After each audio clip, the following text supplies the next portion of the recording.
Oh, have you. Viewers, it's my pleasure to be on the program today.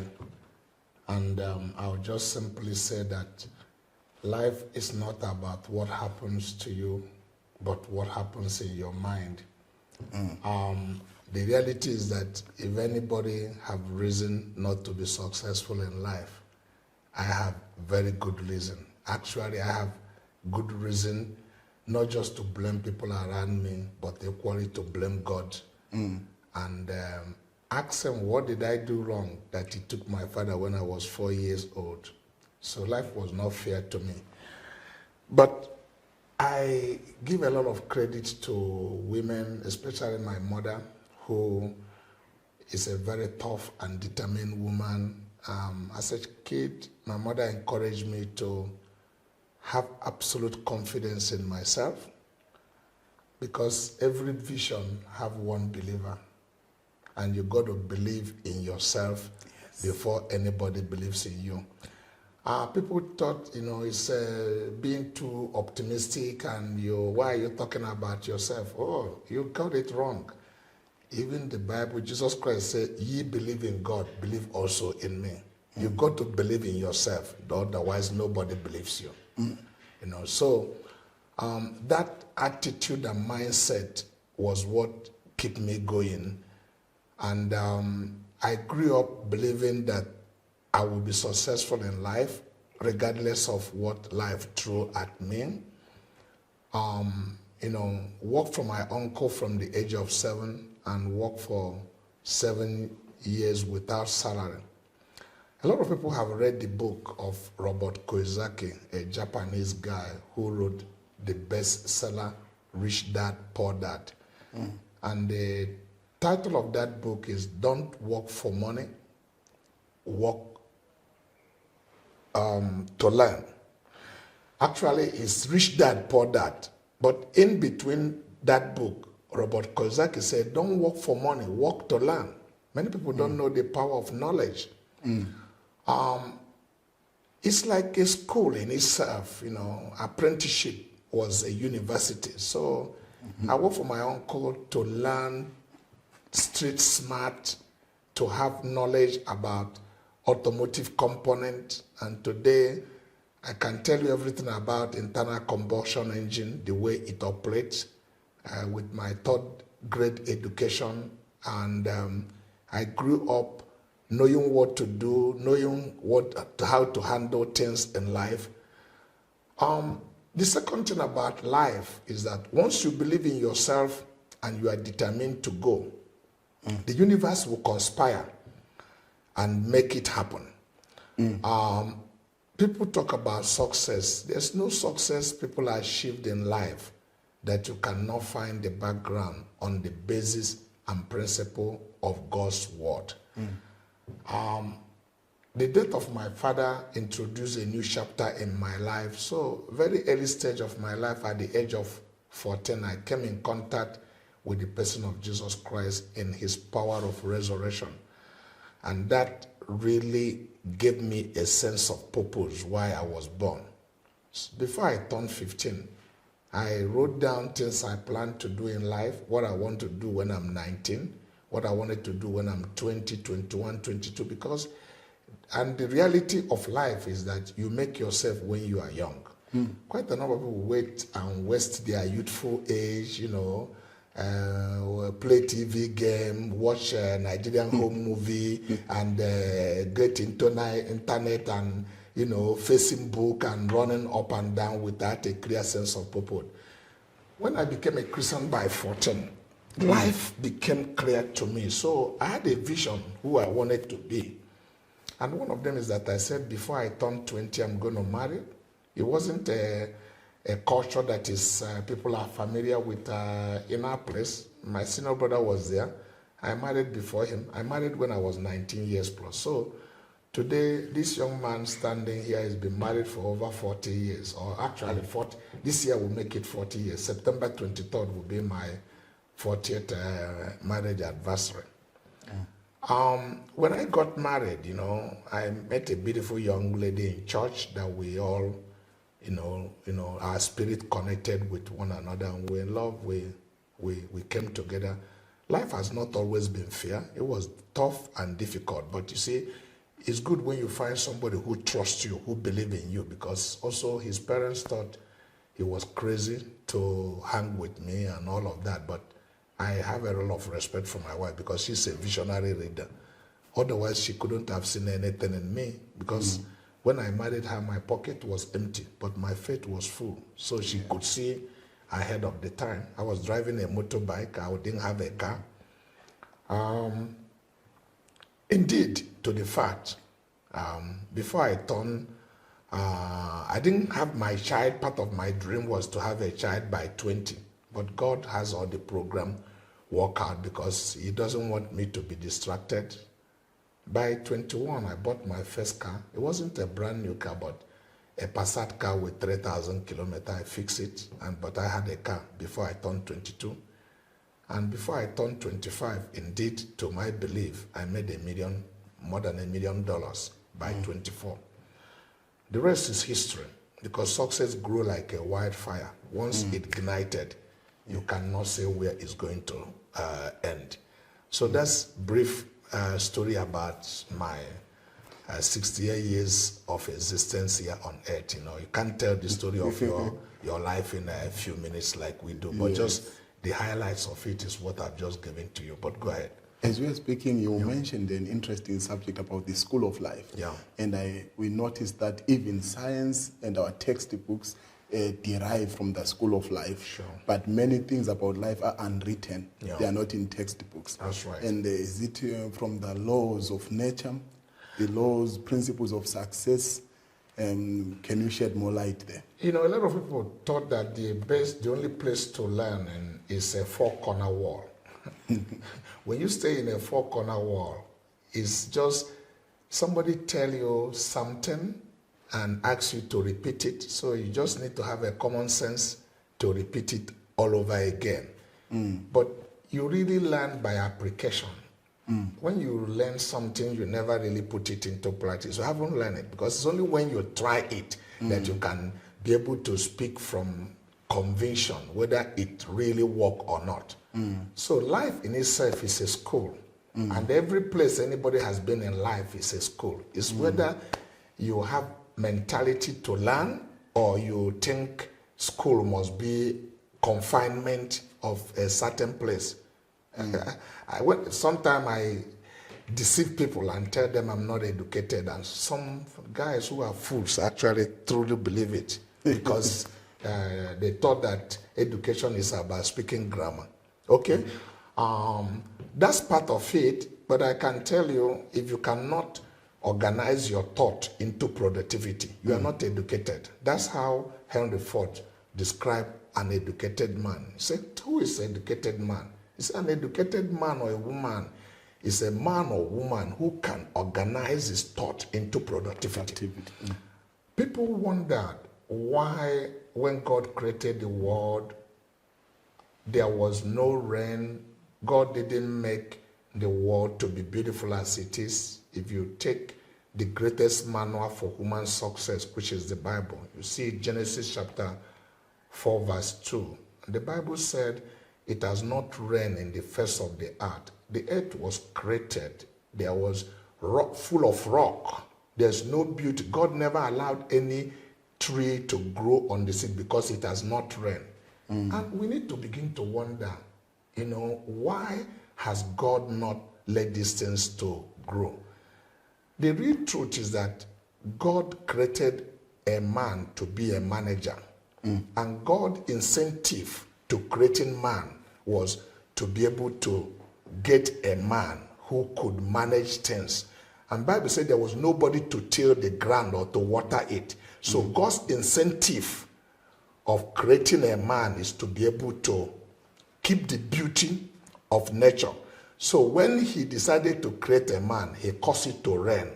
That's the gift God gives to mankind. The next is the rest in the hand of people to do.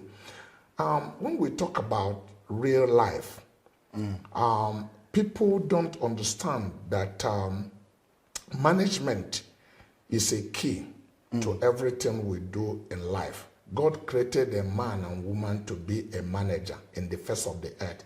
That was why in Genesis 1:26, he said, be fruitful. Be is a command on a potential. I put something in you, bring it out. Okay? One would have wondered, God, you created a man. Why didn't you, put some clothes on him? God wanted you to dress yourself up because he wants you to take a part in that creation. What I've made you to be, I want you to be a co-creator, to participate in that thing that I made you to be. When you talk about management, if you ask me to define management, I will tell you that management is an effective use of a property that is committed in your own care. You develop it and add value to it than what the person that gave it to you, what it is when it was given to you. Effective and efficient managing of resources. Something you do not own, but something that was handed over to you. It was not given to you to return it in the same state that it was given to you. It was given to you to add value to it. So life is a gift of God. What we do out of it is what we do in appreciation of what God did when he gave us. So people wondered, I said, Dr. Maduka, you've achieved so much. Why do you still work at 60 and stuff like that? I said, look, I am now much more dangerous person because time is not on my own side, by where God made nature. By the time I am 80, there's a little I can do. So I just knew I have a very short window. And my aspiration in life is that when I get to my grave, the cemetery will be disappointed that no single gift God gave me that I'm bringing back home. I'm going to empty it here in life. That's what it is. Yeah. So on the School of Life, there are principles that we derive, even when we say aviation or when we make a car. Sure. We are taking from what life already has. A motor vehicle or an I can explain that. You see, the real life is that people don't know. A lot of people go scattering for knowledge. God is the author of knowledge. The principle of life comes from God. So the greatest manual of success I've ever met that propagated me for who I am today is the Bible. I came in contact with the person of Jesus Christ at the age of 14 when my brain is sharp, open. That's a time of admiration where you can speak 5-10 languages at that time. So I found Bible and started reading it and begin to discover the secret of life. Life is not made to be an unpredictable something. Otherwise, it would be a kiosk. The way God created this life is governed by the law of God. If any product you build or you manufacture, the need is created by design. When you are creating that product, you put the need of that product in the design. Take, for instance, automobile. Cars doesn't need fuel. They don't need the car doesn't want fuel. It doesn't want gasoline. It's a need. If you don't have gasoline, no matter how beautiful your car is, it will not be too effective. It's not going to operate. No matter how beautiful your car is, if you don't have engine oil, the car will not crack. So the need is created by design. Everything we need in life, when God was creating a man, God provided for everything. Some people get this thing wrong, and some of us go to mountain to pray, some drink olive oil every day and things. Listen, the laws of God is what, if you understand it and obey it, you cannot bypass it because it's a perpetual law. You can get a seed and keep it every day and fast for 2 years and praying every day. The seed will remain dormant because seed can only grow on the ground. Yes. Your prayer cannot change the seed. When you plant it on the ground, then in the right atmosphere, that seed will germinate and start growing. So, whatever success human beings have achieved today is coming from the pages of the scripture. When man built aircraft, vessel, automobile, they are obeying the law of God. Subdue this earth and take charge of over it. Have no limitations because I put something in you. Two young men called the Wright brothers. This knowledge come upon them. How to move people from one place to the other. Because that's why this is a gift of God. Then they begin to think how to build aircraft. And got the knowledge. There are 4 laws that will make that big object to leave the earth and go to the air. And when they have that law, understand that law, they need to build something to counter that law. The airplane are built on principle of 4 laws, which every other aircraft, whether it is military aircraft or anything that has been built, are based on this 4 laws. And what is it? Law number 1 is the law of trust that moves you forward. Then the second law is what they call the law of lift that pulls you up. And the third law is the law of drag that stabilizes the airplane. But the most important of them is the law of gravity that is pulling you down. So when they understand this law, they knew they have to do something to counter those laws, otherwise the airplane will not go off the ground. They build an aerodynamic in the airplane. That's why, like everything in life, the most difficult aspect is taking off. If you are getting into business, if you are trying to get into anything, the first step is the most difficult one. But if you take that first step with courage and advance in it, when the airplane, before it moved, or the captain say, put your seat belt, give you all kind of walking, they did all the shakings, the airplane now start moving with a great force, trying to break this law. You see different things is pulling the airplane down. You hear a big noise like it's going to explode, like those wings are going to throw off. Once he cruise and get into the air, the captain will leave the plane in autopilot and come out and discuss with the people and this thing. But people who don't understand the principle of this law, as the plane is moving, emit a cloud, is going to go to it, and there's a turbulence. People will start screaming and crying. You know, one of the aircraft in Nigeria, an Islamic guy was in the plane and they cruised. The only thing happened, the Deeper Life guy started speaking in tongue, and and when he finished, the Muslims say amen, because at that time everybody wants safety. It doesn't matter who saves us, whether Jesus or whatever, because they didn't understand the basis of the law. The captain was not bothered during that turbulence, because you understand the law that is hold that aircraft. That it will, no matter the wind or storm, airplane never get up, down on the air. But the most important thing is taking off and landing. So like this with really typical life. When people want to go into business, they see it like something that is never going to happen. The white people who have discovered this said, like Nokia, that makes shoes, said, impossible is nothing. Actually, get this word impossible and put comma on it. What it means is, I am possible. And the scripture supported it, that all things are possible to them that believe.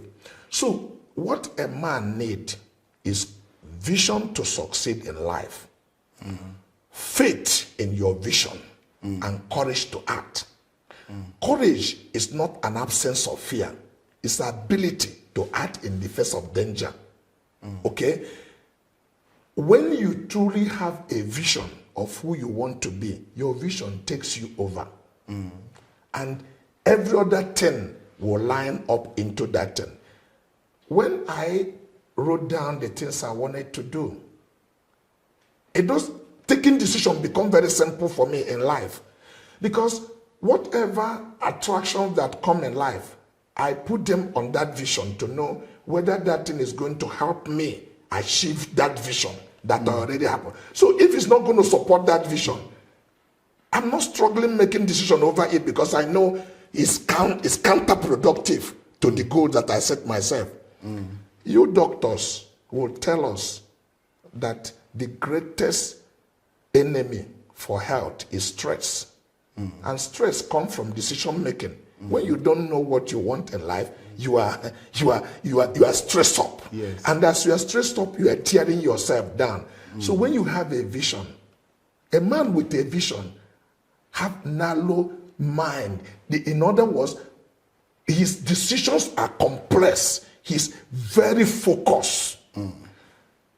I want to tell my audience, people listening to me, trust me,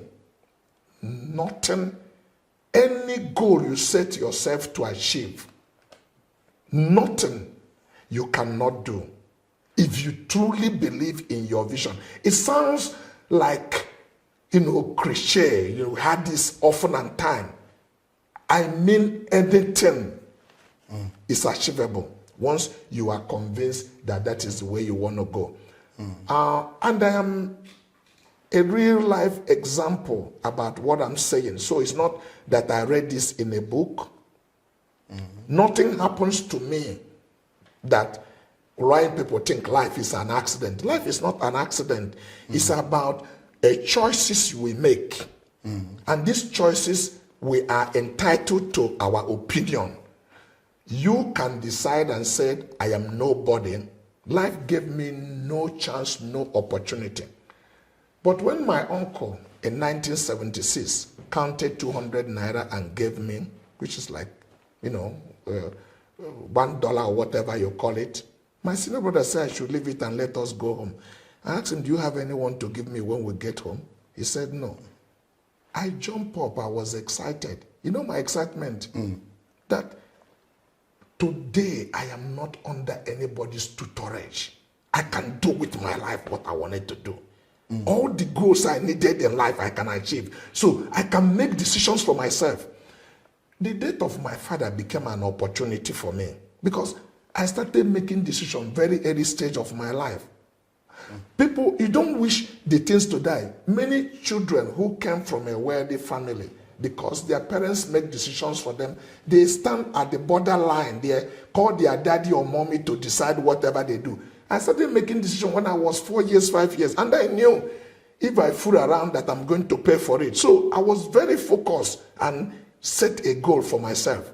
I used to sleep in a shop without bathroom, without toilet, and children that are going to school put their hand like this and laugh. Says, look at this rat shop. One day I put my hand like this. I said, 5 years today I will employ you. You will be working for me. Because it was clear in my mind. So it's about the individual, the way you think, the way you see life. I can't give you a vision. You need to paint the picture of your life, what you want it to be. And then life is based on a law, universal law of God, which is a perpetual law. Life is not about breaking concrete like many of us think it is. It's about understanding this law and obeying them. And once you obey those laws, the universe will conspire, and what you plan to achieve will be there. Have you seen a side wall that break concrete? Have you seen a seed that break concrete on a side wall? The side wall cannot stand on a seed, because there's a perpetual life in a seed. If you put a seed on the ground and you put a concrete here, if that seed has a life, it will go a little bit further. It will grow crooked, but it will come up, because this concrete cannot stop it. And as it grew there and this power come up, it will break this concrete. When you obey law of God,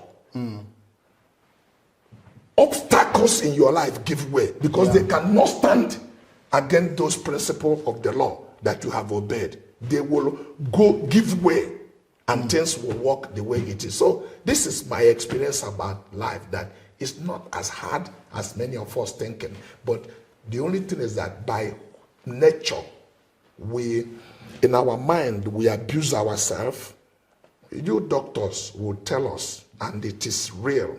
The neurosurgeon will tell you, once you said in your mind, I cannot, I am weak, your body starts obeying your confession. Yeah. There's a signal that sends from your brain to that part of your body, and you start, getting weak, But what makes the champion winners? The champions keep a goal ahead of them where they want to go. So the difficulties they see doesn't stop them until they get to that goal they set of themselves.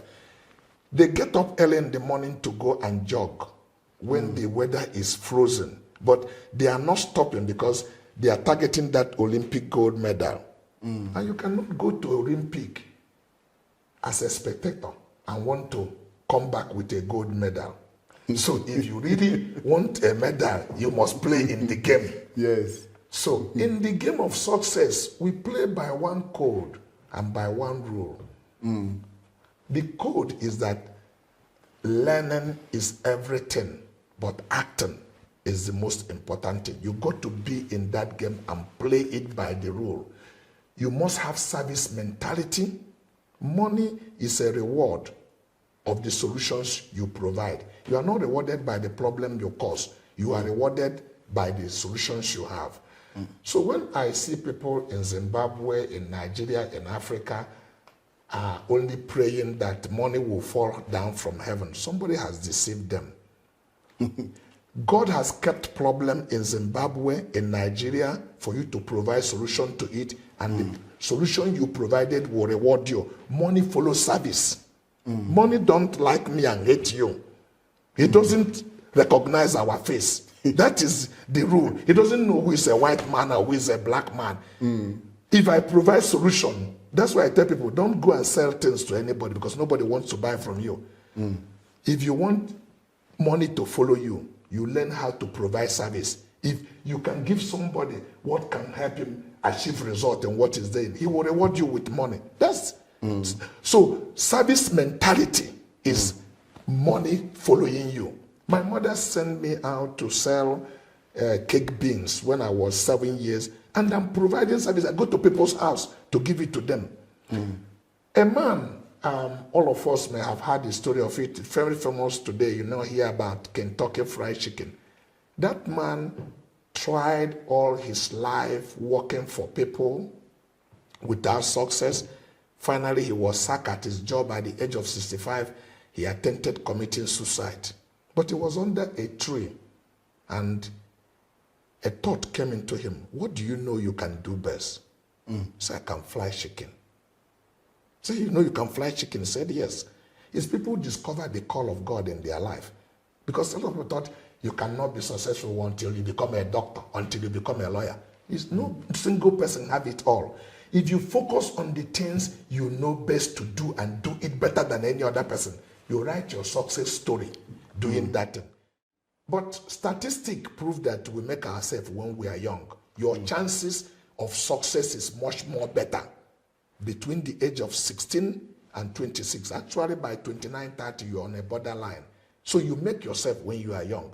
If you have never somersaulted between age of 5 to 12, when you try to do it at 25, you have a spinal cord injury because your body is not flexible anymore to do it. But at young age, you can return yourself. And some of the things they do to people in management, when you get to certain level of management, they take you to high altitude mountain, makes you to look down.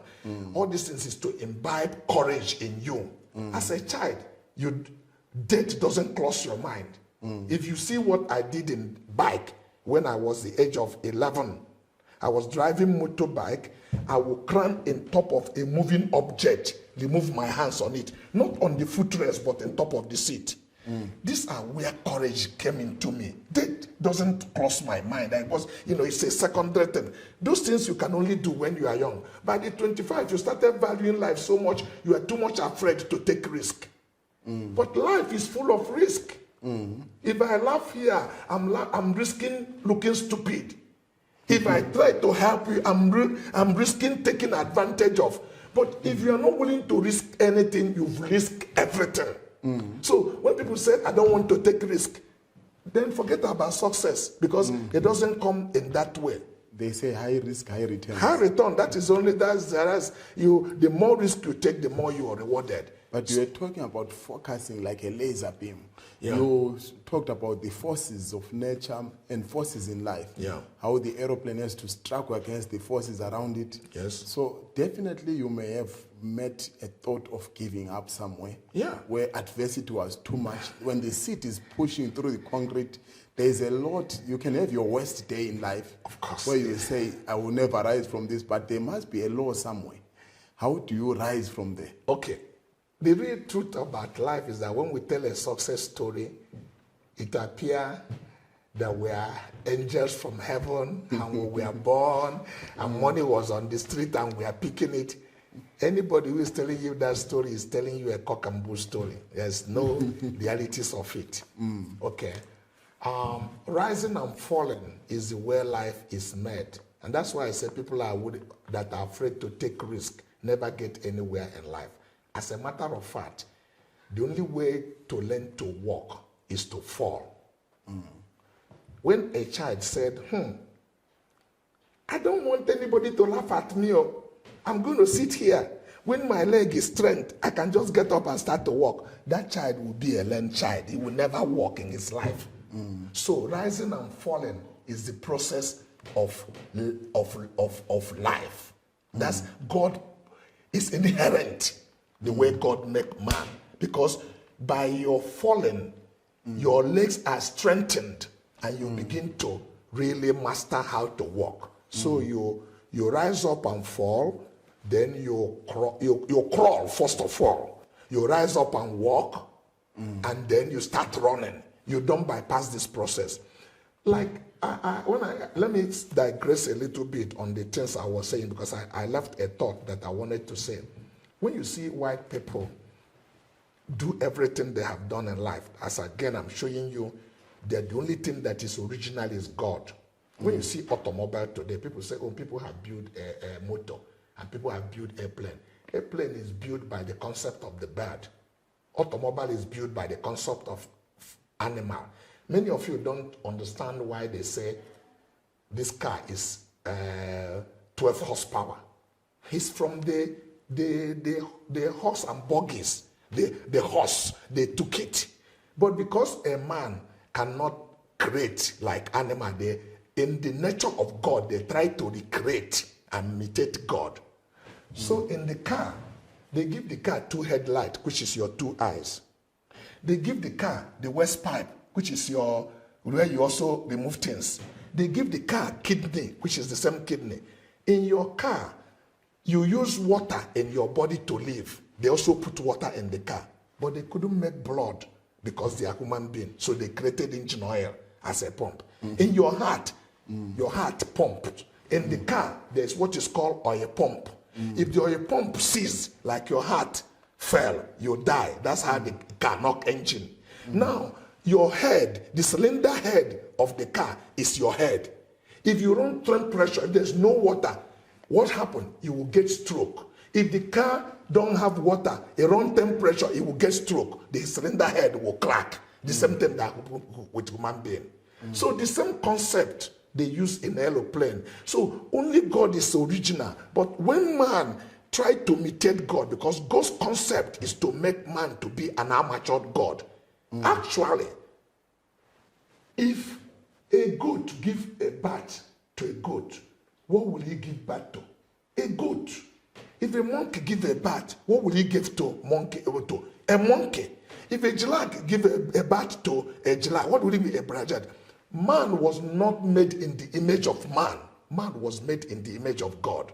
So when God created man, man was God in his amateur state. And if man can take his mind together to see where he's coming from. Keep thinking, why did God said, let's get these guys out of the garden. Lest they take the tree of knowledge and become like us. Because they needed to grow to get that character. So it's your limitation of the knowledge that keeps you where you are. There's nothing that makes a white man better than any of us but the knowledge he has that we do not have. And that's why Ben Carson is a black man. Her mother helped him to develop himself. He's the best world neurosurgeon today. And people respect him. You never been rewarded for mediocrity. Mediocrity. So it's your performance in life that people respect you. You see actors performing, people pay to come and watch them. And now, because the discipline Michael Jordan had put himself onto, or Ronaldo or Messi, by praying, now I can sell you T-shirt of Messi for $500. You are fool. Like if you wear that T-shirt, you play soccer like Messi. It's not correct. It is his discipline you are buying because you wanted to be like him. So what you need to do, the best government God made on earth is a self-government. And when people truly believe in their vision, something else take over their life. And actually, they look like a mad person. Not just that they talk. I'm going to be, I said, look, you can't build a reputation by the things you are going to do. You build a reputation by the things you start doing. If you see people who have built a reputation on what they are doing, the best company want to hire them. Why do they hire them? They want to make you know that their product is as good as this man.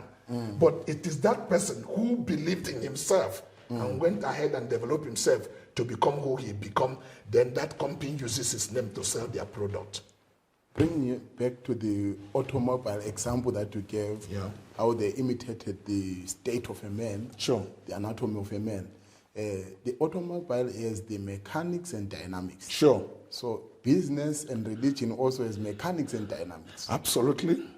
If you put it in a very simple form, let me put it in a very simple form. Each one of us are born with a gift. This is true. Our gift that we are born with is in us in a dormant nature. Michael Jordan has a gift.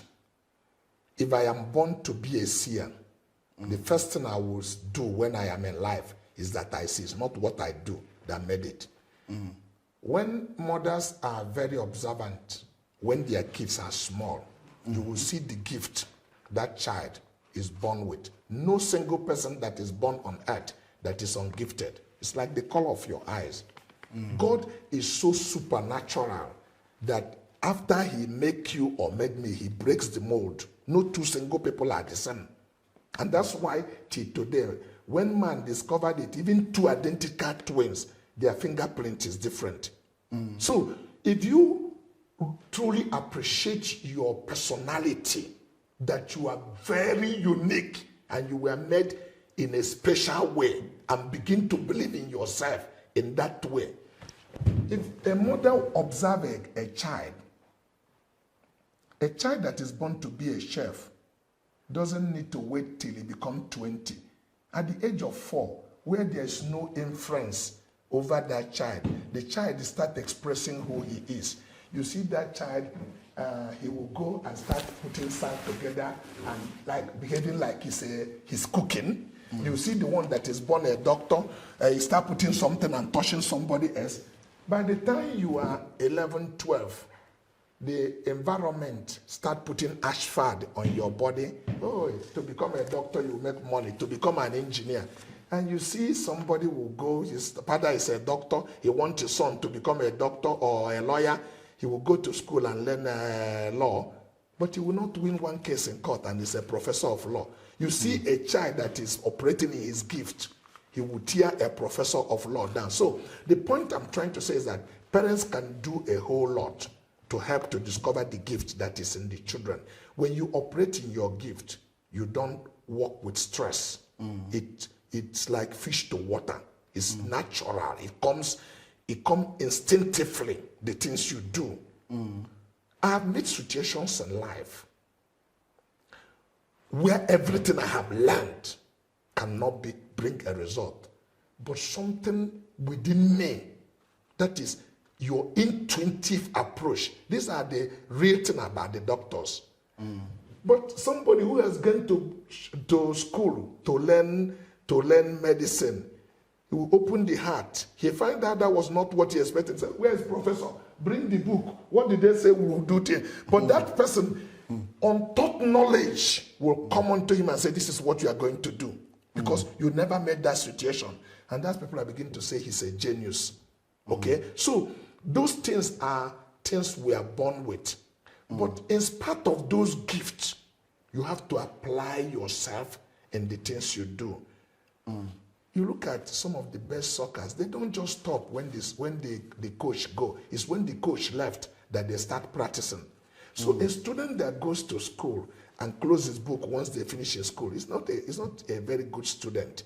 That's why the nature they tell you that genius is only 10%. 90% is hard work. If you find somebody who applied himself into what he's going to do, he will beat somebody who is naturally gifted to do those things because of the practice that he has put into it. Okay. Yeah. Life is about breaking records also. Yeah. And many times we don't aim to break another man's record. Sure. And as people look at you, they feel like you have arrived. Have you arrived? Oh, there's no finishing in life, actually. You don't get to climax because life is a journey. That's the truth. Many people, that's where people make mistake. People who have destination disease. If I can buy a Mercedes car, I have arrived. If I can have a BMW, if I become the salesman of the year, once I'm in a good relationship, those things are not goal. The way I would define success is that a success is a progressive achievement of a worthwhile goal that one set to himself. People thought that money is a success. I also disagree. Money is not a success. Education is not a success because you could have inherited it. Take for instance, Charles Peirce of England. He earned £1 or £2 million doing what her mother told her to do. Do you regard that as a success? I would rather go to lunch with a Zimbabwean boy who doesn't know where his next food is going to come from, but worked hard and schooled himself and is able to buy it. I will go to lunch with him. Success is measured by the obstacles you overcame in life to become where you are. Yeah. So when I talk about myself being successful, not me talking about it, by every standard, I am successful, but I never reached my end because if you think you get a point where you have already arrived, you are making mistake because nature have a way to write you a new subject. There's no climax. Actually, a man, a woman is only successful when he made a rapture. Before then, you are in the journey of success. Success is a journey. Okay, so that's the way I look at it. Meeting any match point. So the real truth is that there's no climax. If you reach a goal, you break it and set another standard for yourself. The real ultimate success is when you leave this earth and you meet God. Before then, you are not successful. We hear Apostle Paul saying, I've not apprehended, yes, but this one thing I do. Yeah. I press to the mark of their calling. And that's what people need to do. People try to do too many things at a time. I encourage people, focus on one thing you are doing. It's wrong for you to think you have to do everything. Go and check all successful people. They say, this one thing I do. If you are a shoe shiner, shine shoe very well, with passion. Somebody passing by will know you love the things you are doing. You can start barbing people's hair. People think they must get 1 million shillings or 1 million Zimbabwean dollar to start life. Go get a razor and buy scissors and start cutting people here. After cutting it, massage it. Go to, in the market, a high density area. People will recommend you to people. You will write your success story, cutting here. So people measure success like the ability of Aliko Dangote of Nigeria or Donald Trump. No single person have it all. Success is not beauty, like the soul of Mother Teresa or Messi in soccer. No, it's none of those things. No single one person have it at all. That's why if you think education is success, then I don't have it. I have only elementary 3. But you cannot tell me I'm not successful. And I've found people who has a professor of law, but they have not achieved anything with it. Of course, if you are a professor of law, that in itself is a success because you earn it, you worked for it. So, but there's no place you get to and say you have arrived in life. And the jack of all trade and master of none is a disease that many Africans have, trying to do too many things at a time and not one thing you will be recognized about. In business, we tell people to say, what is your competitive advantage? That's what people do. If you go to Middle East today, they find out in Dubai that they are sitting in the part of the world where God gave them, that they can connect anybody around the world within 6 hours. You fly, the journey is not more than 8 hours. You can be anywhere around the world. So the Middle East understand that. And today, Emirates is one of the biggest airlines in the world, dominating the market of business. In Africa here, the Ethiopians discovered that they had the highest aircraft. You can get into business where you don't have competitive advantage. Why do you stay there? Because everything is against. So you look at where does your competitive advantage is. And that is to say, even in real life, in health, if you are tall, it means you can play basketball better than soccer. So why not see where your opportunity arrive and then take advantage of it? That's how God made life. And they say sometimes our enemies in business is ourselves. When I compete with my business, do you? Oh, that is absolutely, that's the reinvesting. That is really the problem of an average African person, not separating himself with business, because those are things like I said. If you are born business person, nature teach it to you. I never compete with my business. Neither do I compete with my staff, because I understand the dynamics of business is actually the capital you have on it. The knowledge you have, the good office you have is the mechanics of it. And dynamics without mechanics is no good. So you need capital to continue to build your business. So you don't need to go to school to have an ego eye on capital to know you need to make money and reinvest it into the money. Like I said, when you are praying and say, oh God, give me $1,000. I need $1,000. God will ask you, what did you do with $1,000 that I gave you? That's where many Christians made mistake. God cannot give you what you cannot manage. God gave you $1,000. The first thing you do is that you keep $200 to make your hair. You use $150 to buy a mobile phone. And you go to church and you put $20 in offering.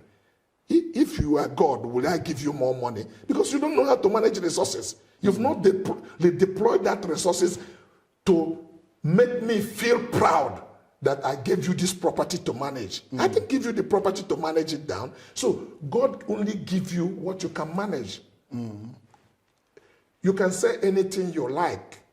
Part of my success is that I was able to redeploy resources, put money back into my business. I never have air condition in my house until my business have air condition.